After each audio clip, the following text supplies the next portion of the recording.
주시겠습니다. 우리에게 주시는 하나님 말씀 이사야서 9장 2절부터 7절까지 말씀입니다. 우리 함께 교독으로 한 절씩 봉독하시겠습니다. 흑암에 행하던 백성이 큰 빛을 보고 사망의 그늘진 땅에 거주하던 자에게 빛이 비치도다. 주께서 이 나라를 장성하게 하시며 그 즐거움을 더하게 하셨으므로 추수하는 즐거움과 탈취물을 나눌 때의 즐거움같이 그들이 주 앞에서 즐거워하오니 이는 그들이 무겁게 맨 멍에와 그들의 어깨의 채찍과 그 압제자의 막대기를 주께서 꺾으시되 미디안의 날과 같이 하셨음이니이다. 어지러이 싸우는 군인들의 심과 피 묻은 겉옷의 불에 섭에 타듯이 살라지리니 이는 한 아기가 우리에게서 낳고 한 아들을 우리에게 주신 바 되었는데 그의 어깨에는 정사를 메었고 그의 이름은 기묘자라 모사라 전능하신 하나님이라 영존하시는 아버지라 평강의 왕이라 할 것임이니라. 그 정사 평강이 더할 그의 나라에 군림하여 그 나라를 굳게 세우고 지금 이후로 영원히 정의와 공의로 그것을 보존하실 것이라. 만군의 여호와의 열심히 이를 이루시리라. 아멘. 하나님 말씀입니다. 대림절 첫째 주일 예배 함께 하시는 여러분들에게 하나님의 큰 은혜가 함께 하시기를 예수님의 이름으로 축원드립니다.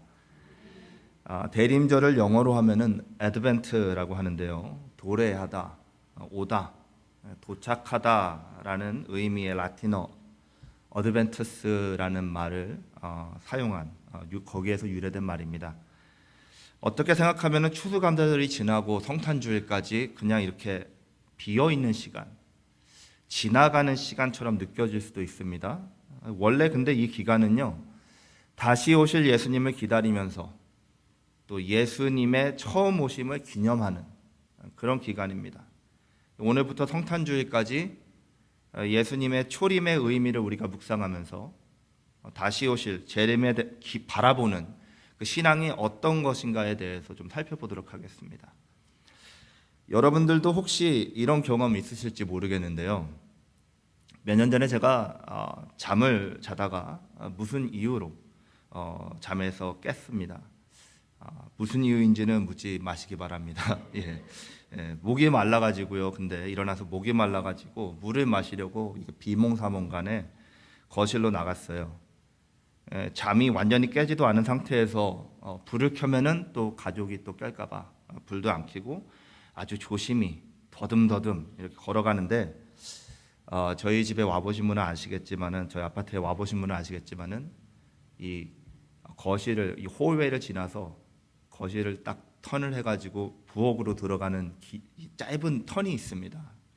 그 턴을 해서 들어가야 되는데 어둡고 또 잠도 덜 깨고 한 상황에서 이 거리가 계산이 측정이 잘못됐어요. 그래가지고 벽을 돌았다는 생각에 앞으로 확 걸어가면서 코너에 그대로 들여다 받았습니다.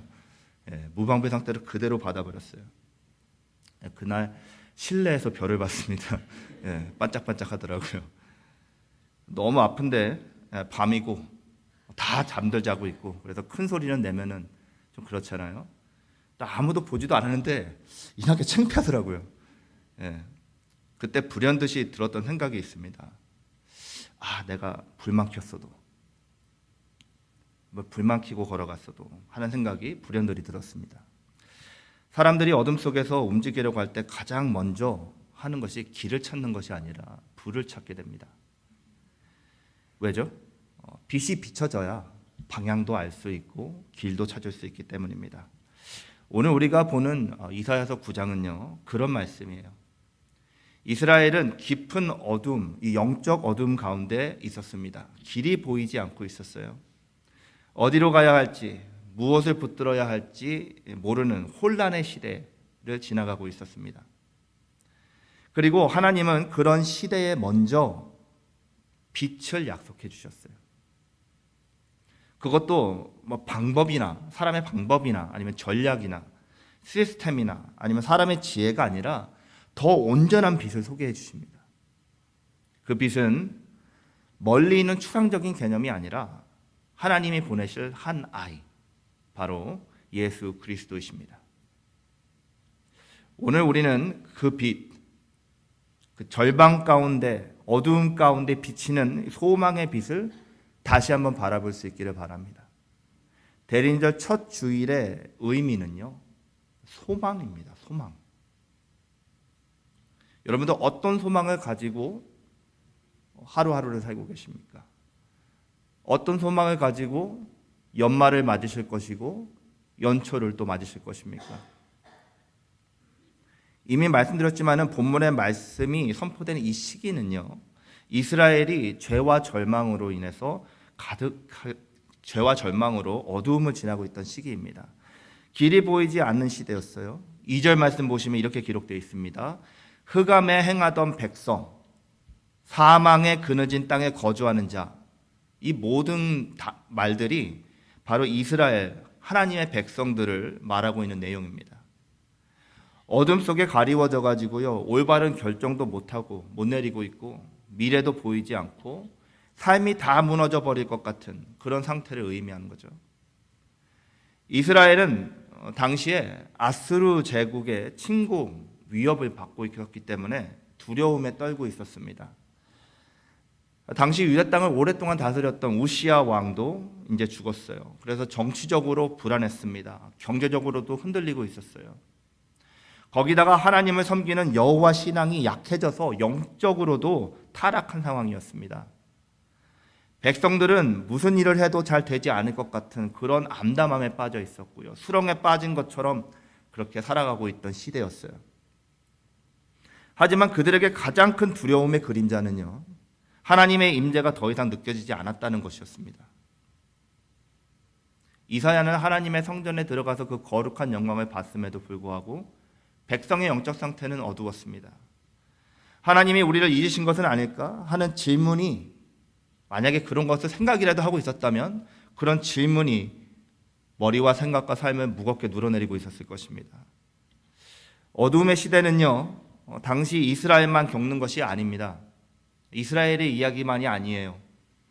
오늘 우리가 살고 있는 이 시대도 여러 면에서 깊은 어두움 속을 지나가고 있는 것과 같습니다. 어쩌면 여러분의 개인의 삶이 그럴 수도 있습니다. 가까운 사람들과의 관계에서 오는 상처들, 내 힘으로 감당할 수 없는 건강의 문제, 불안전한 경제 상황, 자녀의 문제, 미래의 불확실함, 노년의 불확실함, 영적인 갈급함, 신앙을 지키기 어려운 환경들, 그리고 무엇보다 열심히 살아도 마음 한곁에 항상 해결되지 않는 것 같은 그 불안함이 계속 우리를 따라다니는 것이 현실일 수 있습니다.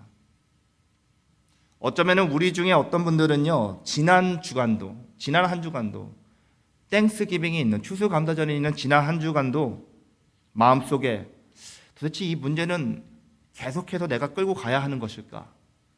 라고 생각했던 분도 계실 수 있으시고요. 또 어떤 분은 아무리 기도해도 상황이 변하지 않는 것 같은 느낌을 받았던 그런 분들도 계실 수 있습니다. 본문의 표현처럼요, 흑암에 행하며 사망의 그늘 아래 있는 것 같은 그런 상태에 빠지신 분들이 계실 수 있어요. 그런 분들에게 성경은 이렇게 말하는 것입니다. 여러분, 성경은 언제나요, 중요한 장면들을 어두움 속에서 시작합니다. 아세요? 보시면 창세기의 시작은 땅이 혼돈하고 공허하며 흑암이 가득한 것부터 시작합니다. 예수님의 탄생도요, 모두가 잠들어 있는 어두운 밤에 일어났습니다. 부활의 영광도 모두가 아직 자고 있는 새벽 미명 이전에 아직 어두울 때에 일어났습니다. 하나님은 어두운 순간을 회피하지 않으시고요, 오히려 그 어두움을 하나님의 빛의 등장의 무대로 사용하시는 분이신 줄을 믿으시기 바랍니다. 대림절은요, 바로 그런 상황에서 다시 일어나는 절기입니다. 우리의 인생의 어두움이 결론이 아니다 라고 우리에게 얘기해 주시는 하나님의 음성이에요. 하나님이 빛을 준비하시는 출발점이라는 것을 고백하면서, 믿음으로 고백하면서 이 절기를 맞으시는 여러분들 될 수 있기를 바랍니다. 끝이 보이지 않는 터널과 같은, 그렇죠? 반대쪽의 끝이 빛이 들어오는 터널인지 아니면은 꽉 막혀 있는 동굴인지도 구별이 안 되는 그런 어두움의 길을 걸어가는 하나님의 백성들이었어요. 그런데 바로 그때 하나님이 이사야를 통해서 전혀 예상하지 못했던 말씀을 주십니다. 우리는 다 읽어서 알고 있죠. 하지만 듣고 있는 사람들에게는 말 그대로 오 마이 갓 이런 느낌을 받을 수 있는 말씀을 주세요. 사람이라면 이런 상황에서 어떻게 할까요? 나라가 이런 상황에서 어떻게 하겠습니까? 사람이라면 경제 발전을 위해서 우리 새마을 운동을 하자, 이런 식으로 나갈 수 있죠. 아수르에게는 우리가 나라를 지키기 위해서는 부국강병해야 되니까는 군대를 양성하자, 이렇게 갈 수 있습니다. 우시야 왕을 대신할 새로운 강한 카리스마적인 리더십을 가진 그런 왕을 세우자라고 했었을 것입니다. 그런데 하나님의 말씀은 전혀 기대하지 못했던 내용의 말씀이세요. 6절 말씀 보시면은 한 아기가 우리에게 낳았고 한 아들을 우리에게 주신 바 되었는데 라고 합니다. 어떻게 보면 약간 좀 김 빠지는 해결책처럼 보일 수도 있어요.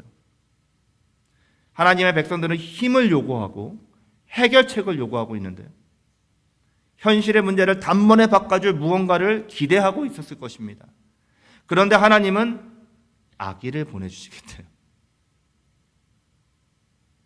아기는요, 여러분, 힘으로 보면은 가장 연약한 존재입니다. 스스로 걸을 수도 없고요, 스스로 먹을 수도 없습니다. 누군가의 손에 온전히 의지해야만 살 수 있는 존재예요. 어떤 문제의 해결책이 아니라 문제를 더하는 것과 같은 느낌을 받을 수가 있습니다. 그런데 하나님은 이 연약해 보이는 존재를 통해서 세상을 뒤집을 구원의 빛을 비춰주시겠다라고 약속하십니다.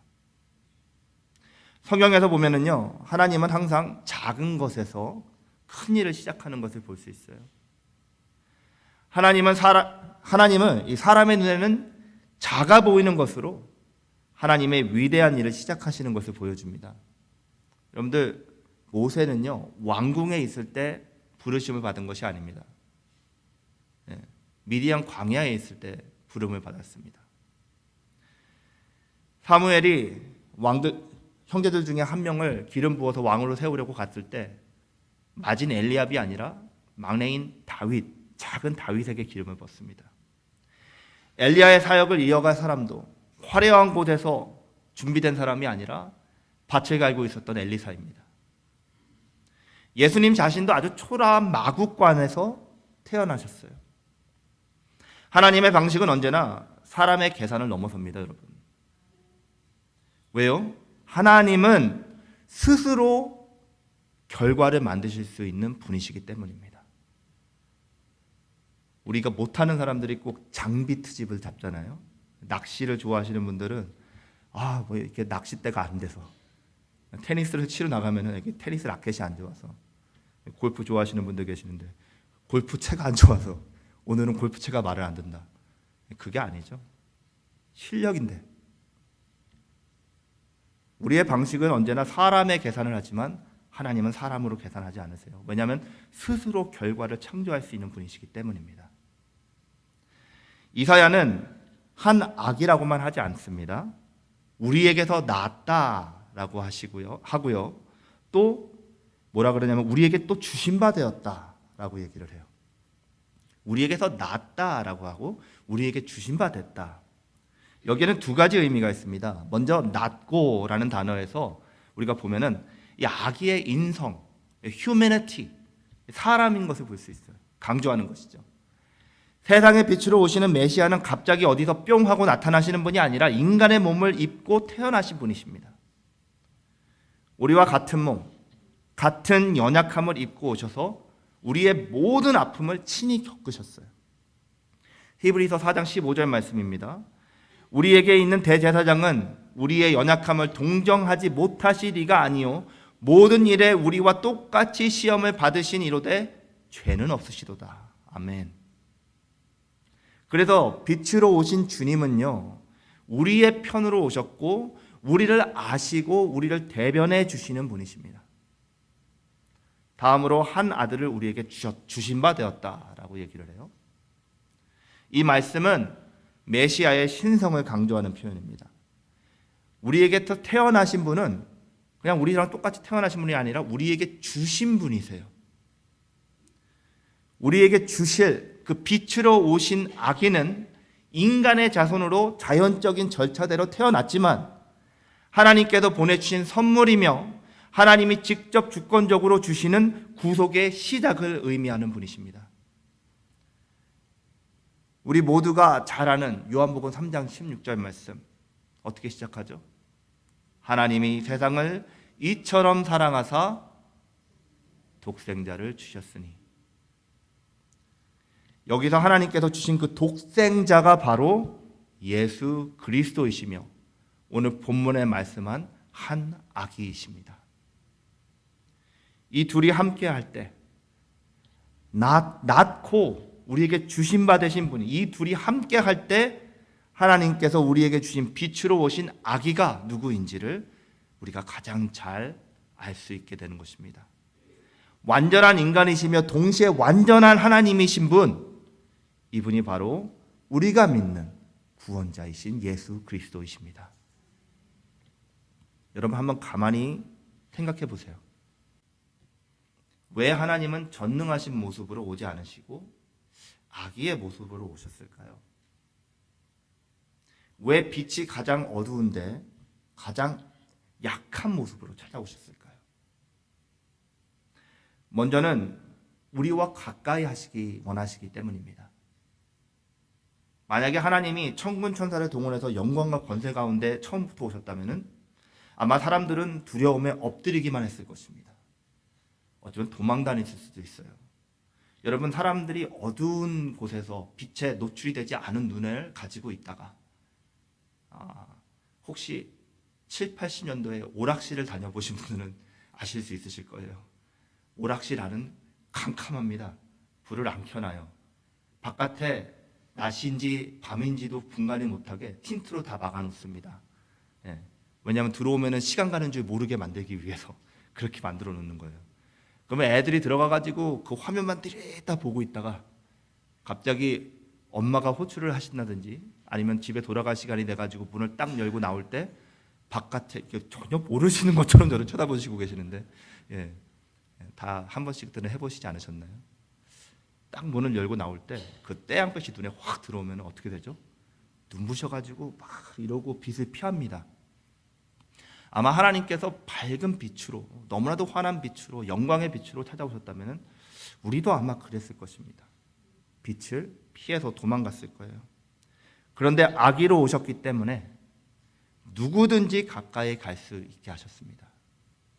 만약에 왕으로 왕궁에 오셨다면 태어날 날에 목자들은 갈 수 없었을 것입니다.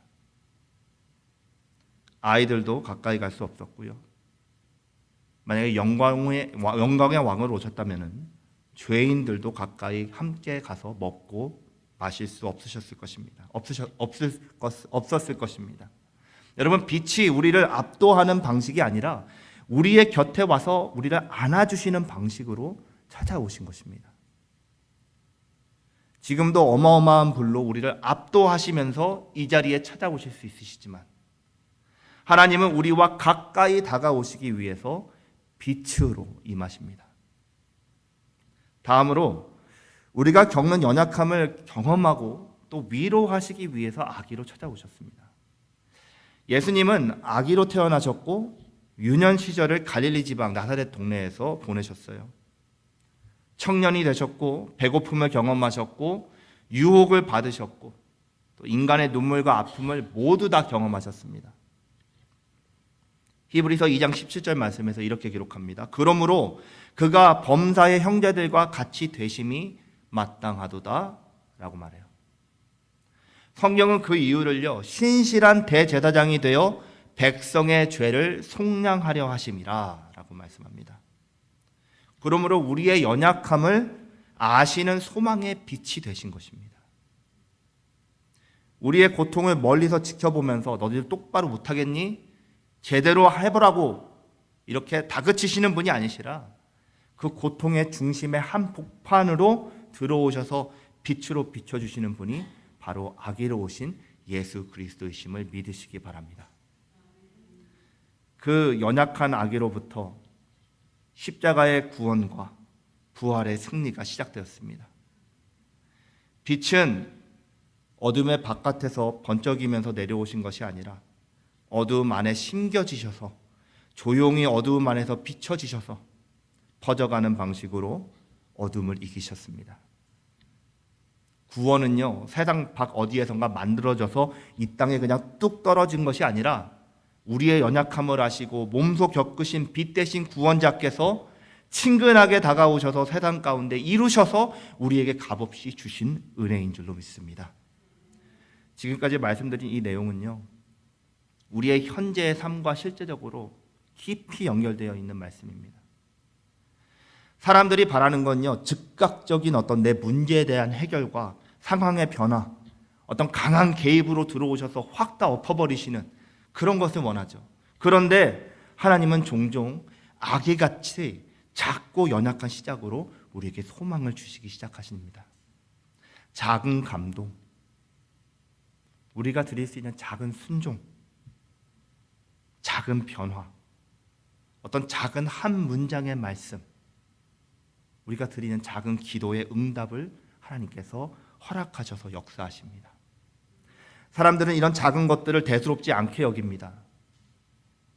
하나님은 그 작은 시작 속에서 하지만 큰 빛을 담아두셨습니다. 예수님도 그러셨어요.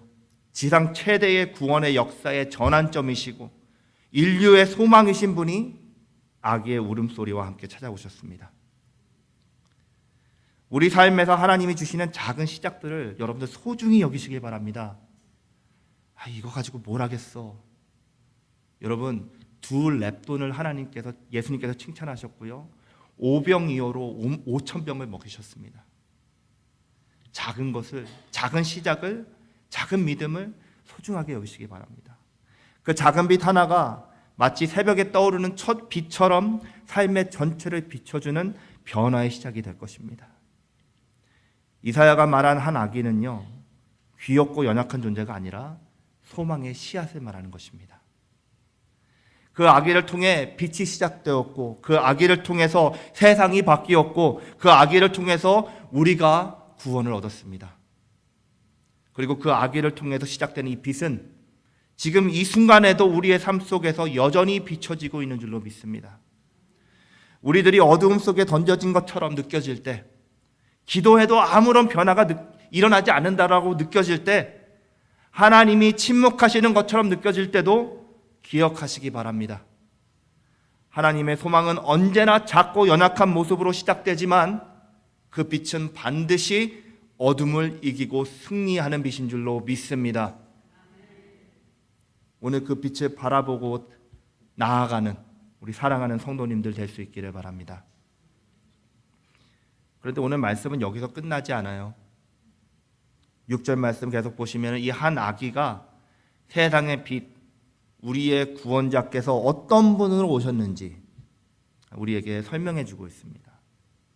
어떤 성품과 능력으로 우리를 붙들고 계실지를 그 이름들을 통해서, 그 닉네임, 별명이라고 할 수 있겠죠, 타이틀이라고 할 수 있고요, 그것을 통해서 우리에게 드러내시고 계세요. 히브리 사상에서요, 여러분, 이름은요 단순한 호칭이 아닙니다. 이름은 존재의 본질을 나타내고요, 성품을 가리키고요, 예언적 뜻까지 담아내는 계시예요. 그래서 본문에 기록된 이 5가지 이름은요, 그분을 믿는 우리들이 어떤 소망을 붙들어야 하는지를 너무나도 잘 알려주고 있는 강력한 메시지입니다. 먼저 기묘자라고 합니다. 기묘자. 인간의 한계를 넘어서는 지혜와 능력의 주님을 나타내시는 줄로 믿습니다. 히브리어로 펠레입니다. 제가 이 단어를 어떻게 외웠을까요? 축구 잘하는 축구 선수 펠레는 정말 기묘하게 축구를 하는 사람이다. 이렇게 히브리어를 제가 열심히 외우다 보니까 머리가 다 빠졌습니다. 예. 여러분, 단어적 의미는요, 초자연적이고 인간의 지식과 능력으로 설명할 수 없는 기적의 하나님을 나타내는 단어예요. 구약에서 펠레는요, 언제나 하나님의 기적적인 능력을 묘사할 때 사용됐던 단어입니다. 출애굽 때 홍해가 갈라졌을 때도 사용됐고요, 광야에서 만나가 내릴 때도 사용됐고요, 여리고성이 무너질 때도 사용된 단어입니다. 이 모든 사건은요, 근데 인간의 전략이나 판단이 아니라 하나님의 기묘하신 능력이 이스라엘을 구원한 사건을 나타내고 있어요. 그리고 하나님은 그 펠레의 능력을 사람의 몸을 입고 오신 예수 그리스도 안에서 완전하게 드러내셨습니다. 예수님께서 행하신 모든 기적들, 바람을 잠잠케 하시고 귀신을 내쫓으시고 병든 자를 고치시고 죽은 자를 살리신 그 모든 일들이 예수님께서 기묘자이신 것을 나타내는 구원의 메시지인 것입니다. 오늘 우리의 소망은요, 어디에 있습니까? 한계적인 사람에게 있지 않고 펠레의 하나님, 여기에 있는 것입니다. 우리가 다 해결할 수 없을 때 예수님은 여전히 해답이 되어주시는 줄 믿으시기 바랍니다. 우리의 능력이 끊어질 때 예수님의 기묘하신 능력이 시작되는 줄로 믿습니다. 다음은 모사입니다. 예수 그리스도는 절대적 지혜로 우리의 길을 인도하시는 주님이신 줄 믿으시기 바랍니다. 히브리어로 야츠라는 단어인데요, 지혜, 전략을 세우기만 하는 것이 아니라 그것을 이룰 수 있는, 인도해서 사람들을 지도해서 움직일 수 있는 능력을 말하는 것입니다. 고대 중동 지역에서는요, 나라의 미래가 왕의 모사, 왕이 가진 그 모사의 지혜에 달려 있다라고 생각을 했습니다. 그런데 이사야는요, 예수님이 인간의 지혜를 가진 조언자 정도가 아니라 하나님의 지혜 자체이시다라고 말하고 있어요.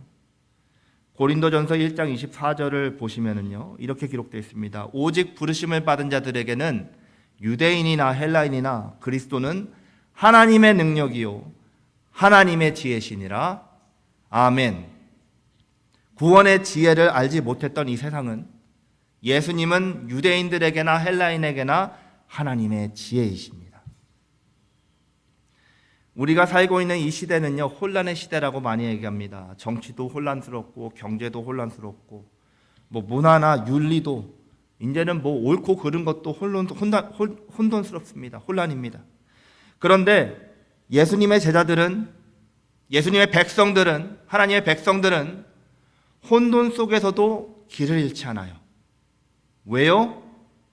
우리의 모사가 세상의 지혜가 아니라 영원하신 하나님의 지혜이기 때문입니다.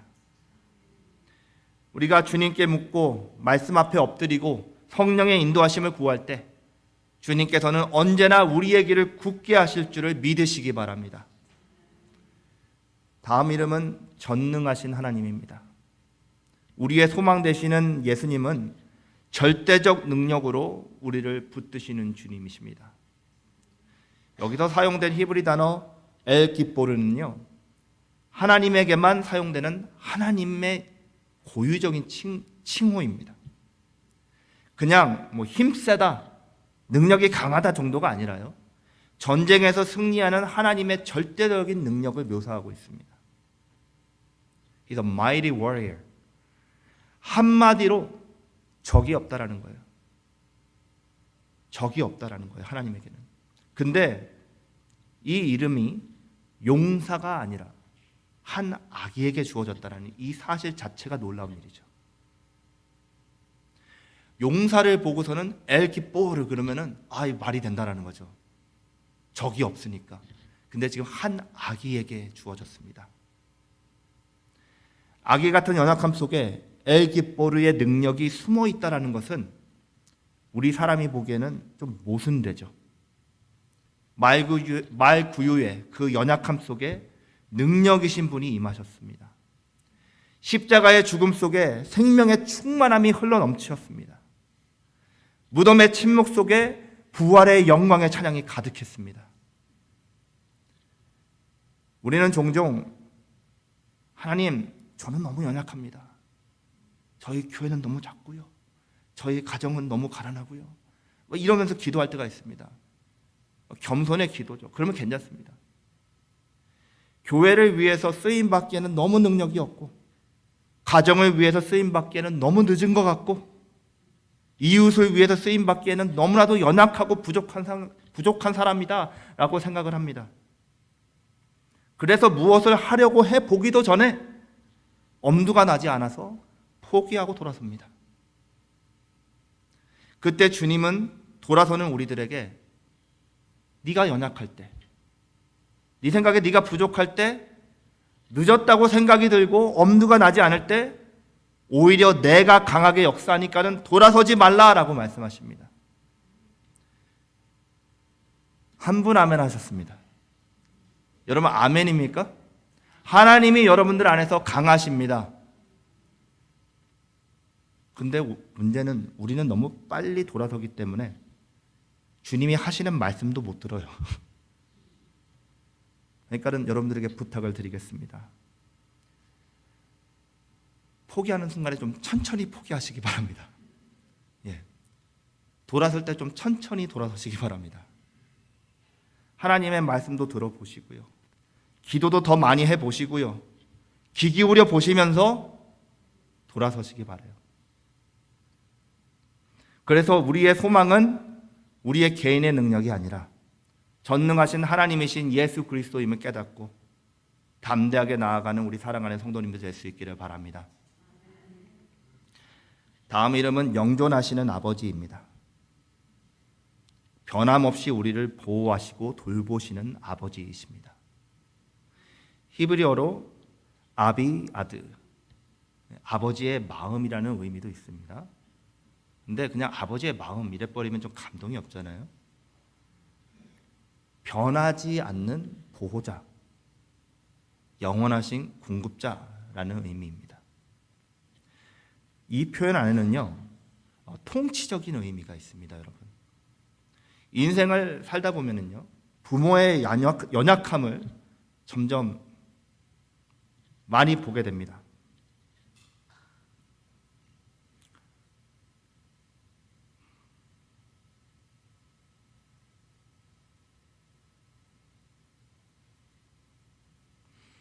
부모를 잃게 되고 또 어떤 경우에는 사람의 사랑이 변하는 현실을 경험하기도 하는데요. 하지만 아비드는 절대로 변하지 않으십니다. 주님의 사랑은 영존, everlasting.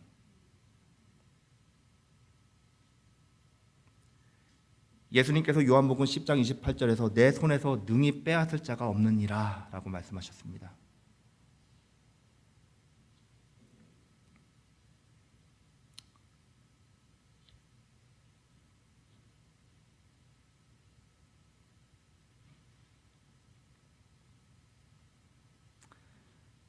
여러분 이 사랑은 죄송합니다. 여러분들 이 사랑은요, 계절이 바뀌고 해가 바뀌어도 삶의 시절이 지나가도 우리의 상황이 흔들리고 우리의 신앙이 약해져도 변함이 없는 사랑입니다.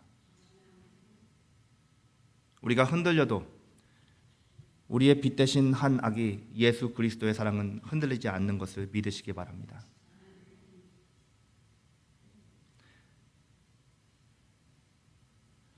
우리 육신의 부모님들이 연약해지고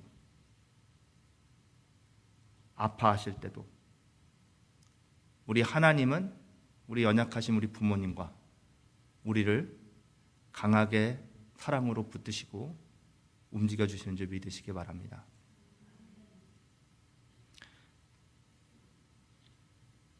저희 아버님이 이번 주에 의사에게 2주 남으셨다는 소식을 들으셨습니다. 아버님을 보면서 아버님에게는 이제 영원한 천국의 소망이 계시니까 함께 손을 잡고 기도하면서 영존하신 아버지 하나님을 함께 불렀습니다. 여러분, 우리가 흔들려도 우리의 빛 대신 한 아기 예수 그리스도의 사랑은 흔들리지 않는 것을 여러분들 믿으시기 바랍니다. 이 대림절 시기에 우리가 붙드는 소망은 바로 이 변함없는 아버지의 품인 것을 기억하시기 바랍니다. 본문에 나오는 마지막 이름은 평강의 왕입니다. 여러분, 어지러운 세상 한복판에서 참된 샬롬을 누리신 우리가 될 수 있는 것은 우리 주님께서 평강의 왕으로 오셨기 때문입니다. 히브리어로 살 샬롬은요, 마음이 편안한 상태를 말하는 것으로 끝나지 않습니다. 샬롬은 관계의 회복, 영혼의 안정, 정의와 공의가 흐르는 세상의 완성된 평안을 말합니다. 예수님께서 요한복음 14장 27절에서 내가 너희에게 평안을 끼친다. 내가 주는 평안은 어때요? 세상에 주는 평안과 같지 않다라고 하신 이 평안이 바로 예수님께서 우리에게 어퍼를 하시는 평안입니다. 예수님은 그 평강의 왕, 그 평강으로 다스리시는 분이십니다. 세상이 주는 평안은 세상에 주는 사랑만큼이나 조건적이죠. 환경이 좋아지면 평안하지만은 무너지면 같이 무너집니다. 그런데 예수님이 주시는 평안은 완전히 다릅니다. 폭풍 속에서도 예수님께서는 주무시는 그런 평안을 갖고 계셨어요. 아버지를 신뢰하면서 죽음 앞에서 기도하는 평안을 가지셨습니다. 십자가에서까지 원수를 용서할 수 있는 평안을 가지셨습니다. 이 평강의 왕이 우리 가운데 오셨고 지금도 통치하고 계시며 다시 오실 것을 믿는 소망으로 우리가 충만해질 수 있으시기 바랍니다. 이 5가지 이름은 그저 아름다운 호칭이 아닙니다, 여러분. 그렇지 않고요. 어둠 속에서 흔들리는 영혼을 붙잡아 주시는 소망의 기둥임을 믿습니다. 기묘자, 모사, 전능하신 하나님, 영존하시는 아버지, 평강의 왕, 이 모든 이름들이 바로 우리의 어둠 속에 빛을 주신 소망이신 한 아기 예수 그리스도이심을 믿으시기 바랍니다. 이사야는 2700년 전에 소망을 보았어요. 우리는 그 소망이 이미 오셨음을 믿고 따르는 그분의 제자들이고 그분이 다시 오실 그날을 기다리며 고대하는 그분의 신부입니다. 우리의 어둠에 소망의 빛을 비추시는 기묘자, 모사, 전능하신 하나님, 영존하시는 아버지, 평강의 왕을 붙들고 바라보는 귀한 대림절 기간이 될 수 있기를 바랍니다. 우리의 소망은 여러분 막연한 기대가 아니라 이미 시작된 현실이고 다시 오실 왕에 대한 확신입니다. 오늘 하나님의 말씀 앞에서 우리가 붙들어야 하는 대림절 첫 번째 주제, 첫 주의 고백은 소망이신 주님입니다. 이 소망의 소식은 어두움에서 시작했습니다. 이사야가 보았던 당시 시대의 어두움은 사실은 우리의 현실과 그렇게 다르지 않습니다. 말씀드렸다시피 우리의 삶에도 관계에서의 갈등, 건강의 약함, 경제적인 부담, 미래에 대한 불확실성, 신앙의 무기력함, 죄의 반복, 이 모든 것들은 지금도 여전히 우리들의 발목을 잡고 있고요, 절망의 어둠 속으로 우리를 끌고 가려고 합니다. 겉으로는 우리가 웃고 있지만 속으로는 무너지고 있는 성도님들이 있습니다. 이미지는 화려하지만 그 이미지가 화려할수록 마음은 더 무거운 사람들이 있습니다. 그런데요, 흑암에 행하던 백성이 큰 빛을 보게 될 것이고, 아멘. 사망의 그늘에 앉은 자들에게 빛이 비칠 것을 믿으시기 바랍니다. 빛은 언제나 어두움 한복판으로 침투합니다.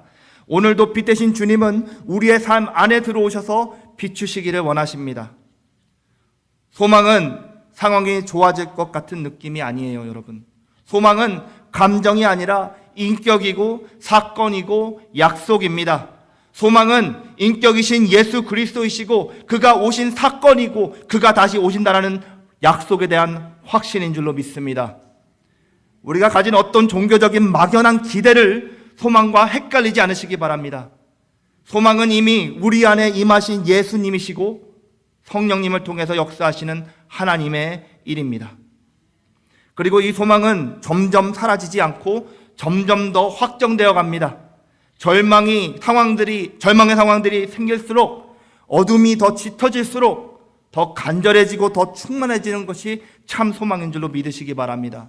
7절 보시면은 그 정사와 평강이 더함이 무궁하다고 합니다. 작아지지 않습니다. 참된 소망은 더 힘든 상황이 생길수록 더 간절해지고 인내를 만들어냅니다. 여러분들 모두가 아시는 비단 구두 사가지고 오신다고 하는 그 오빠의 약속을 확신한다면은 시간이 지나가도 어려운 일이 생겨도 서울 간 오빠는 분명히 온다 라는 그 동생의 마음이 변하지 않는 것처럼 간절해지는 것을 우리가 기억하면서 우리도 더욱더 간절해지기를 바랍니다. 그리고 소망이 결국 이루어지는 것을 확신하시기 바랍니다. 왜요? 소망을 이루시는 주체가 하나님이시기 때문입니다. 7절의 마지막 부분, 만군의 여호와의 열심히 이를 이루시리라. 아멘. 하나님의 열심히 소망을 완성합니다. 이 말씀은 두 가지 의미가 있어요. 우리가 약해도 하나님은 멈추지 않으신다는 것입니다. 그리고 우리가 실수해도 하나님의 계획은 흔들리지 않는다는 것입니다. 믿으십니까, 여러분? 하나님이 약속하신 소망의 이루어짐은 우리의 신앙의 수준이나 영적인 컨디션에 달려있지 않습니다. 우리의 소망은 하나님이 얼마나 열심히 신실하게 변함없이 일하시는가에 달려있는 것이에요. 하나님은 지금도 시대와 우리의 삶의 어두움 속에서 빛을 일으키고 계십니다. 그래서 대림절의 소망은 그냥 막연한 기다림이 아니라 확신 속의 기다림인 줄을 믿으시기 바랍니다. 예수님은 이미 오셨고 지금도 다스리고 계시며 반드시 오십니다.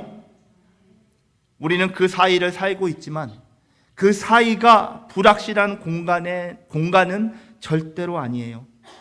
이미 시작된 하나님의 나라와 곧 완성될 하나님 나라 사이에서 소망의 확신을 붙들고 사는 백성들이 바로 우리 성도들입니다. 그래서 저는요, 지금 여러분들에게 괜찮을 거니까 조금만 더 참으세요, 이렇게 말하는 것이 아닙니다.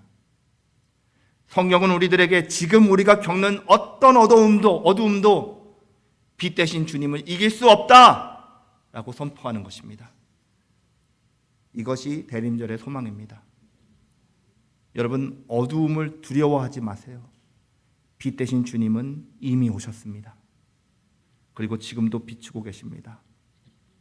그 빛이 모든 어두움을 완전히 이길 것이며 어둠을 향해 예수 그리스도의 빛을 비치면서 나아가는 우리 사랑하는 십자가 성도님들의 삶에 밝게 비춰질 것입니다. 여러분들 믿으시고 신실하게 주님 앞에 이 대림절을 살아가시며 소망을 붙드시는 여러분들 될 수 있기를 예수님의 이름으로 축원드립니다. 함께 기도하시겠습니다. 사랑과 은혜가 풍성하신 하나님 아버지, 대림절 첫째 주일에 우리에게 다시 한번 소망의 빛을 비추어 주심을 감사드립니다. 흑암과 사망의 그늘에 앉아있던 우리에게 한 아기로 오신 예수 그리스도를 통해 영원한 빛을 보여주신 그 은혜를 찬양합니다. 주님, 우리의 현실 속에는 여전히 어두움이 있습니다. 불안이 있고 근심과 또 우리가 저지르고 살고 있는 죄와 상처, 관계에서의 어려움, 그리고 말하기조차 어려운 깊은 마음의 무게가 우리를 짓누를 때가 너무나 많습니다. 그러나 오늘 말씀을 통해 빛이 어두움 속으로 찾아오셨고 그 빛이 이미 우리 안에서 역사하고 계심을 믿습니다. 주님, 우리가 상황을 보며 흔들리지 않게 하시고 감정에 따라 소망을 잃지 않게 하시며 오직 예수 그리스도의 이름을 붙들게 하여 주시옵소서. 기묘자, 모사, 전능하신 하나님, 영존하시는 아버지, 평강의 왕 되시는 주님, 우리의 삶에 찾아오셔서 우리를 인도하시고 붙들어 주시옵소서. 여호와의 열심히 이루실 그 나라를 바라보면서 우리가 기대하는 소망이 아니라 이미 시작된 소망, 반드시 완성될 소망을 붙들게 하시고 대림절을 지나는 동안 우리의 믿음을 다시 세워주시고 어두움을 밝히는 소망의 사람으로 살아가게 하여 주시옵소서. 우리의 가정과 교회와 삶의 모든 자리에 예수님의 통치가 임하게 하시고 대림절 동안 흔들린 우리의 믿음을 다시 세워주시기를 간절히 바라며 예수님의 이름으로 기도드렸습니다. 아멘. 우리 함께 일어서셔서